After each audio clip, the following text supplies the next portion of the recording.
Majelis Ulama Indonesia menyatakan fatwa golongan putih alias golput di pemilu adalah haram. Fatwa haram golput oleh MUI ini bukanlah perihal baru. Pernyataan serupa dinyatakan MUI pada pemilu 2019. Ketua MUI bidang dakwah dan ukhuwah Khalil Nafis menerangkan, memilih pemimpin hukumnya adalah wajib. Hukumnya adalah haram. Karena kita wajib memilih pemimpin yang membawa kebaikan di masa yang akan datang. Kalau kita sudah menemukan yang baik sesuai kriteria lalu memilih golput, maka hukumnya golput adalah haram.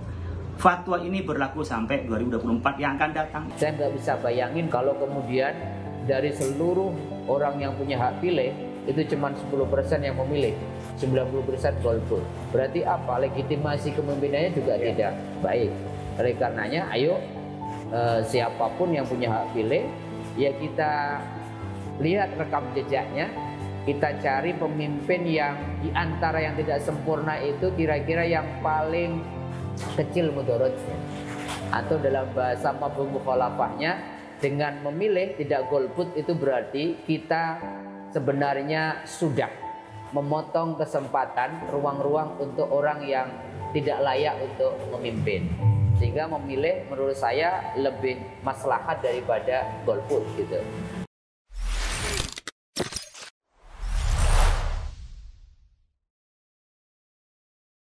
Assalamualaikum warahmatullahi wabarakatuh. Kita berjumpa kembali di channel Tauhid Cinta. Kali ini kita akan membahas mengenai golput. MUI telah mengeluarkan fatwa tentang golput itu haram pada tahun 2009. Di sisi lain, PBNU melalui Bahsul Masail menganggap golput itu makruh. Nah, kita akan membahas mengenai mana yang lebih punya dampak, mafsadat atau mudorot, dan lebih banyak manfaat. Apakah golput atau kita memilih salah satu pasangan calon yang ada, baik itu siapa pertama Anies Baswedan dan juga Muhaimin Iskandar, atau yang kedua Prabowo Gibran, dan yang ketiga Ganjar dan Mahfud MD. Nah, kita telah ditemani oleh Ustadz Muhsin Aziz. Beliau adalah pembina di channel Tauhid Cinta ini dan juga wakil ketua STAI atau Sekolah Tinggi Agama Islam Muslim Asia Afrika. Assalamualaikum Ustadz. Assalamualaikum warahmatullahi wabarakatuh. Sehat ya Pak Ustadz ya? Alhamdulillah. Walaupun kita musim hujan, alhamdulillah ya. Alhamdulillah. Sehat ya. Nah, ini Pak Ustadz, kita tahu kan bahwa ya sekarang udah dekat-dekat pemilu nih. Ya. Dan kita memilih bukan malaikat, tapi kita memilih manusia, milih pemimpin yang tidak semuanya ideal. Pasti punya kesalahan, pasti punya masa lalu yang mungkin tidak terlalu baik gitu. Tapi ya karena memang punya kekurangan, tidak sempurna gitu ya. Nah, yang penting kan kita bagaimana memilih yang terbaik ya dari yang ada gitu ya. Nah, menanggapi fatwa-fatwa tadi itu, MUI mengatakan itu haram, terus PBNU misalkan dengan makruh gitu. Nah, bagaimana kita menyikapi golput ini sebenarnya Ustaz? Lebih banyak mafsadat atau mudorot atau manfaatnya golput ini? Ya, saya kira menarik ya Mas Rifki. Di tahun-tahun politik ya, mudah-mudahan 14 Februari kita dapat pemimpin yang terbaik. Amin. Walaupun kita segera disadarkan bahwa pemimpinnya ini masih manusia, tepatnya salah, tepatnya kekurangan, maka tidak heran muncul kelompok-kelompok yang memutuskan untuk tidak memilih atau kita sebut dengan golput. Ketika istimewa Majelis Fatwa MUI tahun 2009 tanggal 26 Januari ketika mengeluarkan fatwa tentang pemilihan umum dan mengatakan bahwa golput itu haram, karena mereka punya dasar begini Mas Rifki. Memilih pemimpin itu di dalam Islam sebenarnya adalah menentukan untuk kita bisa menegakkan yang namanya imamah, kepemimpinan sekaligus imarah, pemerintahan di dalam hidup bersama. Bayangkan kemudian sebuah negara nggak punya pemimpin. Padahal kehidupan bersama itu harus ada aturannya. Siapa yang ngurus mulai dari kelahiran sampai kematian? Siapa yang ngurus kemudian pendidikan, siapa yang mengurus tentang kesehatan kalau nggak ada pemimpin dan kemudian pemerintahan. Oleh karena dengan asumsi itu, maka fatwa MUI mengatakan haram ketika seseorang tidak ikut cawe-cawe menentukan tegaknya kepemimpinan dan pemerintahan itu. Itu yang pertama. Yang kedua, saya kira fatwa MUI itu berlandaskan sebuah kaidah fikih, ya, malayatilmul wajib illa bi fa huwa wajibun. Sesuatu yang kemudian ketika tidak dilakukan tidak bisa tegak, gitu ya, maka hukumnya menjadi wajib. Artinya apa? Cara memilih pemimpin kan memang dengan pemilihan umum. Ya. Maka ketika pemilihan umum tidak diadakan atau ketika diadakan kita tidak cawe-cawe ikut memilih, maka di situ tidak boleh, maka hukumnya haram karena di situ wajib memilih. Yang kedua, alasannya kemudian teman-teman yang golput itu biasanya milih nggak milih juga sama aja gitu. Toh pemimpinnya itu lagi. Gitu. Kaidah fikihnya mengatakan la tudraku kullu la yutraku kullu. Jadi apa-apa yang kita tidak dapat mengambil secara ideal jangan ditinggalkan secara keseluruhan. Dari 3 paslon itu saya kira semuanya manusia, bukan malaikat, artinya mereka punya kelemahan, punya kekurangan, tetapi ketika kita tidak mendapatkan gambaran pemimpin seperti Rasulullah yang punya sifat fatona, cerdas, tablik gitu, menyampaikan, amanah dan siddiq, itu ya jangan ditinggalkan. Karena kalau ditinggalkan, kita nggak ada pemimpin, mafsadatnya lebih besar, kekacauan akan kemudian terjadi. Darul mafasid muqaddamun ala jalbil masalih. Jadi mencegah kerusakan yang lebih besar itu harus didahulukan gitu, dibandingkan kemudian mengambil manfaat kebaikan kita nunggu pemimpin yang ideal, yang saya kira di dalam konteks kemanusiaan, di dalam konteks manusia tidak akan pernah kita dapatkan.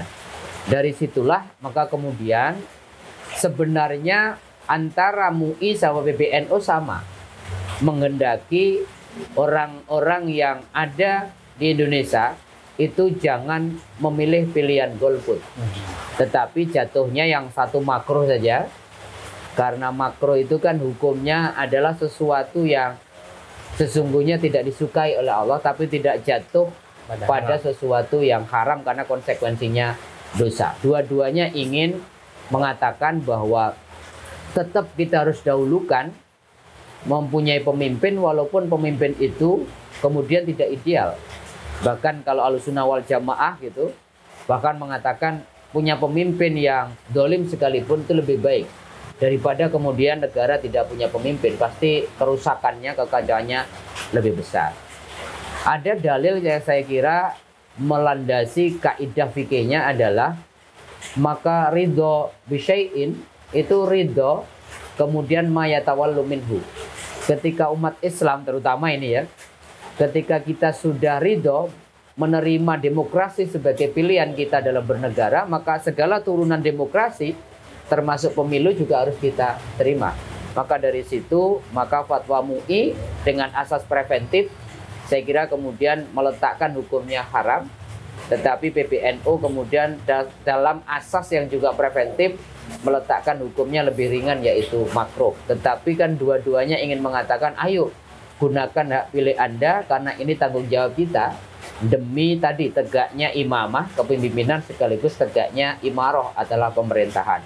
Saya nggak bisa bayangin Mas Rifki kalau kemudian dari seluruh orang yang punya hak pilih itu cuma 10% yang memilih, 90% golput. Berarti apa? Legitimasi kepemimpinannya juga tidak baik.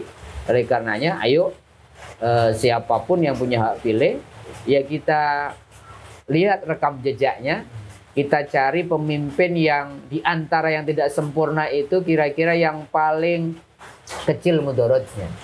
Atau dalam bahasa mafhum mukhalafahnya, dengan memilih tidak golput itu berarti kita sebenarnya sudah memotong kesempatan, ruang-ruang untuk orang yang tidak layak untuk memimpin. Sehingga memilih menurut saya lebih maslahat daripada golput gitu. Jadi saya kira itu yang paling penting. Masalahnya kan kadang gini Pak Ustadz, ya ada yang menganggap ya melandaskan argumennya gitu.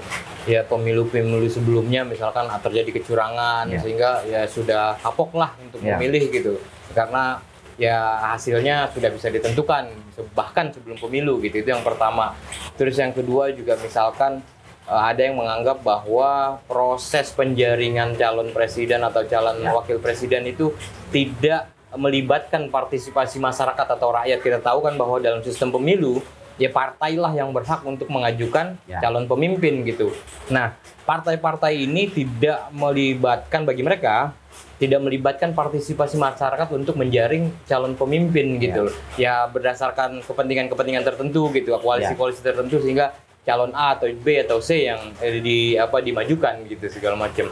Nah, ada semacam trauma kan kalau yang dalam kelompok pertama gitu ya, bahwa pemilu terjadi kecurangan, dan yang kedua misalkan juga ada tidak melibatkan partisipasi masyarakat. Itu menurut mereka cukup kuat argumen untuk tidak menjadi golput. Yang ketiga misalkan ya merasa bahwa ya demokrasi ini ya terjadi apa ya tidak islami mungkin gitu ya. Ada juga yang seperti itu gitu misalkan. Nah bagaimana Ustadz melihatnya? Saya kira gini Mas Rifki, kekecewaan karena pemilu-pemilu sebelumnya tidak ideal itu wajar ya. Memang banyak catatan-catatan demokrasi kita, apalagi kemarin juga proses penjaringannya aja sudah cacat etik misalkan. Belum lagi kemudian pemimpin-pemimpinnya itu tidak dari bawah, tapi direpresentasi dipilih oleh partai politik gitu. Belum lagi sistem pemilunya yang ada ruang-ruang kecurangan dan sebagainya. Saya kira kemudian dalilnya tidak menjadikan sebuah alasan untuk meninggalkan yang tidak ideal itu. Artinya mala yudraku kullu la tutraku kullu.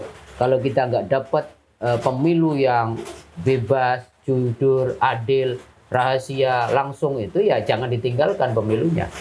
Sebab Prof. Mahfud misalkan pernah mengatakan seandainya semua orang baik tidak mau menjadi wakil rakyat, tidak mau menjadi pemimpin, maka sebaliknya kan orang-orang jahat yang akan menjadi pemimpin dan mengurus urusan-urusan kita, dan itu lebih berbahaya.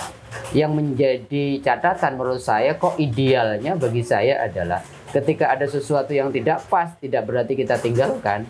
Kenapa orang-orang baik itu tidak masuk? Tidak kemudian merubah dari dalam. Sebab kalau mereka masuk ke lembaga legislatif, menjadi wakil rakyat, atau eksekutif, gitu, menjadi yang pemegang kekuasaan, atau ke yudikatif, maka dia akan bisa merubah secara efektif. Jadi menurut saya pilihannya adalah pilihan kita ikut bertanggung jawab dengan pertama memilih pemimpin sesuai dengan kriteria yang paling minimal mudorotnya. Yang kedua, kalau bisa kita masuk menjadi kandidasi di dalam proses eksekutif maupun wakil rakyat maupun DPD, karena dengan itu kita nanti akan bisa merubah, mewarnai dari dalam menjadi lebih efektif. Tetapi yang agak mengkhawatirkan ketika ada satu kelompok yang mendasarkan pada dalil malam yahkum bima anzalallah fa ulaika humul kafirun. Kalau orang sudah menganggap bahwa demokrasi ini bukan sistem Allah dan kemudian tidak ikut-ikut cawe-cawe, ya kemudian ini masalah ideologi. Tetapi kan dalilnya jelas ya, ridho bisyai'in, ya ridho mayatawalla minhu. Kalau kita sudah hidup di negara kita, kita punya identitas diakui sebagai warga negara Indonesia, ya mestinya harus mengakui sistem yang ada.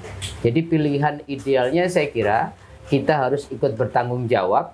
Kemudian tegaknya kepemimpinan dan pemerintahan ini, pertama ya dengan memilih di antara tiga paslon ini yang paling mudorot, paling kecilnya apa, siapa, dan kemudian sambil kita melakukan kritik, perbaikan-perbaikan dari sistemnya, dari proses rekrutmennya. Syukur-syukur kita punya andil menjadi anggota partai politik, mewakili rakyat untuk melakukan perubahan, dan itu saya kira lebih efektif dibandingkan kemudian kita, mohon maaf ya, banyak orang yang menganggap orang yang golput itu tidak bertanggung jawab, kemudian sudah apatis, melepaskan diri, ya udah nggak ikut cawe-cawe. Padahal secara tidak langsung saya bisa pastikan kita nggak bisa keluar dari kepemimpinan dan pemerintahan, karena hidup kita ngurus apa-apa yang nguruskan yang mereka. Maka saya tidak akan memberikan penilaian teman-teman yang golput. silahkan itu hak asasi, tetapi dengan gambaran-gambaran yang kita sampaikan tadi, kaidah-kaidah fikih tadi, kok kemudian kita dianjurkan untuk memilih pemimpin bukan untuk apa-apa, tapi pertama untuk agar ada pemimpin. Bahkan Rasulullah mengatakan kan, barang siapa mati dalam kondisi tidak punya pemimpin, dia mati dalam kondisi jahiliyah. Bahkan Ahlussunnah juga punya prinsip, punya pemimpin yang dolim sekalipun itu lebih baik daripada negara tidak punya pemimpin, kekacauannya lebih besar. Tetapi yang selanjutnya yang perlu kita pikirkan adalah apatisme kita terhadap sistem pemilu yang belum sempurna ini tidak membuat kita kemudian ya sudah give up, putus asa, tetapi ya menyuarakan dengan jalan masing-masing kapasitas kita untuk merubah itu. Membenahi yang punya kekuatan, kapasitas untuk kemudian membenahi dari dalam efektif, silahkan. Namanya biadi, waliyughayyir biadi. Tapi barang siapa yang hanya bisa kemudian di luar bilisani dengan demo, dengan nulis, dengan kritik, itu kira-kira jalan yang terbaik. Tapi bagi siapapun yang nggak punya kuasa, nggak punya pikiran-pikiran yang efektif untuk disampaikan, ya wabi kolbi. Wabi kolbi itu yang memilih diam, tetapi kemudian dalam hatinya minta sama Allah diberikan petunjuk untuk dapat memilih pemimpin yang paling kecil mudaratnya.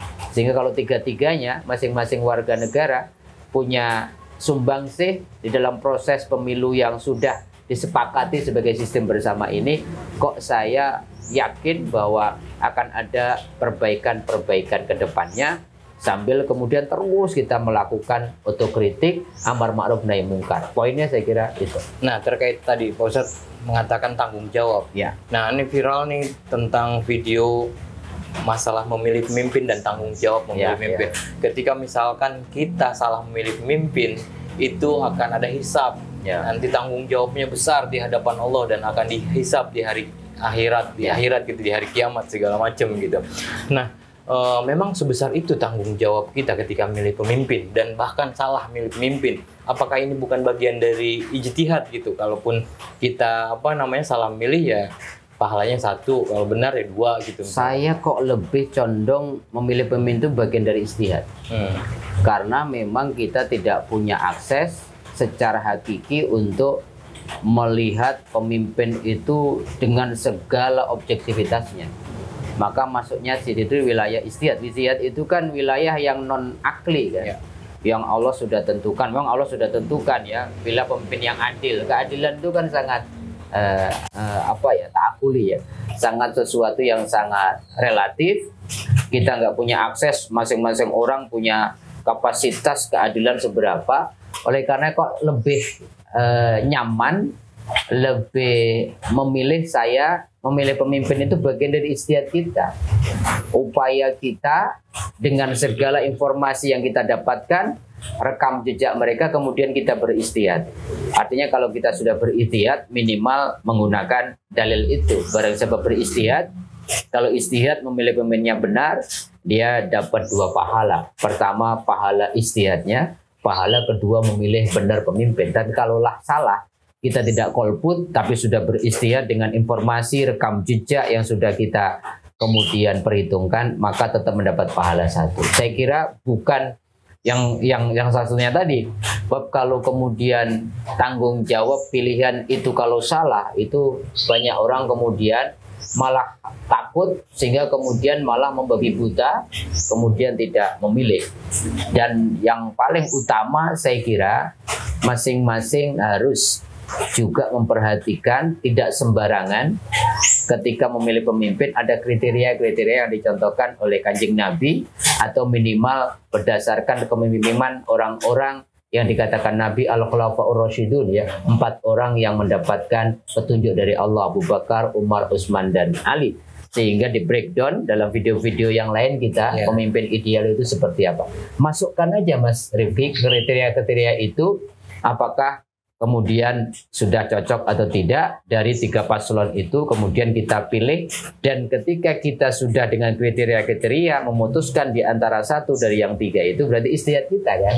Jadi masuknya kalaupun salah dapat 1 pahala, dan kalaupun benar kemudian kita dapat 2 pahala dan kemaslahatan tegaknya imamah dan imarah, kepemimpinan dan pemerintahan bisa lebih baik dari sebelumnya. Oke, terakhir, adakah amalan untuk bagaimana kita mencapai atau mendapat pemimpin yang agak ideal lah, karena tidak ada yang sempurna tentu saja karena pemimpin itu manusia. Ya, saya kira tidak ada cara lain kecuali minta petunjuk Allah ya. Kalaulah kemudian mau secara sederhana aja, kita diajarkan sesungguhnya kan, kalau melakukan sesuatu itu pilihlah dengan atas nama Tuhan, basmalah. Kalau saya itu diajarkan Mas Rifki oleh guru-guru gitu, lakukanlah tiga langkah ya. Pertama, auzubillahi minasyaitonirrajim. Tidak berarti pemimpin itu setan. Paling tidak kita berlindung dari pikiran-pikiran yang pragmatis, dari boleh jadi fanatisme yang berlebihan, itu kan karakter-karakter setan. Auzubillahi minasyaitonirrajim gitu ya, masuk ke bilik suara. Ya Allah, mudah-mudahan pilihanku itu bukan pilihan suka dan tidak suka, tapi pilihan-pilihan yang kau lindungi dari kemudian hal-hal yang bersifat tidak sesuai dengan kehendak engkau. Kalau sudah terproteksi dari nafsu ketika memilih, kemudian bismillahirrahmanirrahim. Kira-kira ketika bismillah itu hening, Mas Rifi, kemudian ya Allah, izinkan saya, beri kekuatan saya, dan beri petunjuk saya, pemimpin di antara 3 ini yang paling kecil mudaratnya siapa. Nah, nanti itu kalau kita bisa rasakan ya, respon bimbingan Allah itu juga luar biasa. Dan kalau mau ditambahkan, karena pemimpin kita adalah prototipenya adalah Rasulullah, baca sholawat. Dengan baca sholawat kita berharap keberkahan sholawat Nabi ini membimbing kita, kira-kira kemudian tergambarkan ya, kriteria-kriteria yang seperti Rasulullah itu kemudian tiba-tiba kemudian terekam dalam benak kita dan kemudian bisa membimbing kita untuk cari pemimpin yang terbaik. Oke, terima kasih Ustadz, luar biasa pembahasan kita ya. Terima kasih atas partisipasinya para pemirsa. Semoga bermanfaat. Mari kita pilih pemimpin yang ideal, paling tidak bagi diri kita sendiri, yang paling banyak membawa manfaat daripada mudarat atau mafsadat. Jangan golput. Dan jangan lupa satu lagi, jangan golput, karena itu paling tidak itu makruh, tidak disukai Allah. Terima kasih. Mohon maaf atas segala kekurangan. Wassalamualaikum warahmatullahi wabarakatuh.